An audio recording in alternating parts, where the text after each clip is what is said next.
দেশের বিভিন্ন জায়গার আরও কিছু খবর নিয়ে দেখুন ডেস্ক রিপোর্ট। বিএনপির কেন্দ্রীয় নেতা ও দলের মনোনীত প্রার্থী অ্যাডভোকেট এম রুহুল কুদ্দুস তালুকদার দুলু বলেছেন, বর্তমান বিশ্বে টিকে থাকতে হলে প্রযুক্তির কোনো বিকল্প নেই। নাটোরের আইটি ইনস্টিটিউটে প্রশিক্ষণার্থীদের সার্টিফিকেট বিতরণ শেষে তিনি একথা বলেন। বিএনপি চেয়ারপারসন বেগম খালেদা জিয়ার সুস্থতা কামনায় দোয়া মাহফিল ও কম্বল বিতরণ করা হয়েছে ঝালকাঠির কাঠালিয়ায়। সকালে উপজেলার কচুয়ায় এতে প্রধান অতিথি ছিলেন বিএনপির কেন্দ্রীয় নির্বাহী কমিটির ধর্ম বিষয়ক সম্পাদক মোহাম্মদ রফিকুল ইসলাম জামাল। দোয়া মাহফিল ও গণসংযোগ হয়েছে রাঙ্গামাটির রাজস্থলীতে। উপস্থিত ছিলেন বিএনপির জাতীয় নির্বাহী কমিটির সহধর্ম বিষয়ক সম্পাদক অ্যাডভোকেট দীপেন দেওয়ান।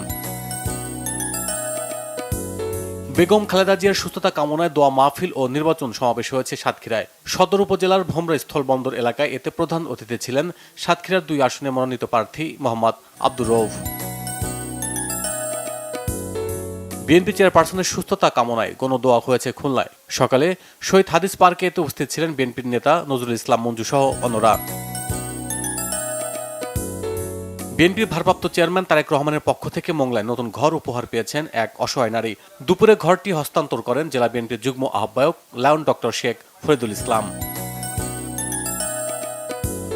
গ্রাম আদালত কার্যক্রম সম্পর্কে জনসচেতনতা তৈরিতে সমন্বয় সভা হয়েছে গাইবান্ধায়। এতে প্রধান অতিথি ছিলেন জেলা প্রশাসক মোহাম্মদ মাসুদুর রহমান মোল্লা। মুন্সিগঞ্জে নানা আয়োজনের মধ্য দিয়ে উদযাপন হয়েছে মুন্সিগঞ্জ হানাদার মুক্ত দিবস। দিনটি উপলক্ষে শহরের শহীদ স্মৃতি স্তম্ভে পুষ্পস্তবক অর্পণ ও দোয়া করা হয়। উপস্থিত ছিলেন জেলা প্রশাসক সৈয়দা নূরমহল আশরাফি। জেলা আইন শৃঙ্খলা কমিটির মাসিক সভা হয়েছে ব্রাহ্মণবাড়িয়ায়। দুপুরে জেলা প্রশাসকের সম্মেলন কক্ষে এতে সভাপতিত্ব করেন জেলা ম্যাজিস্ট্রেট শারমিন আক্তার জাহান। জাতীয় ভ্যাট দিবস ও ভ্যাট সপ্তাহ 2025 উপলক্ষে আলোচনা সভা হয়েছে নরসিংদীতে। দুপুরে শিশু একাডেমি মিলনায়তনে কাস্টম এক্সাইজ ও ভ্যাট নরসিংদী বিভাগ আয়োজিত সভায় জেলার শিল্পপতি ও বিভিন্ন পর্যায়ের ব্যবসায়ীরা এতে উপস্থিত ছিলেন। Bangla vision news desk.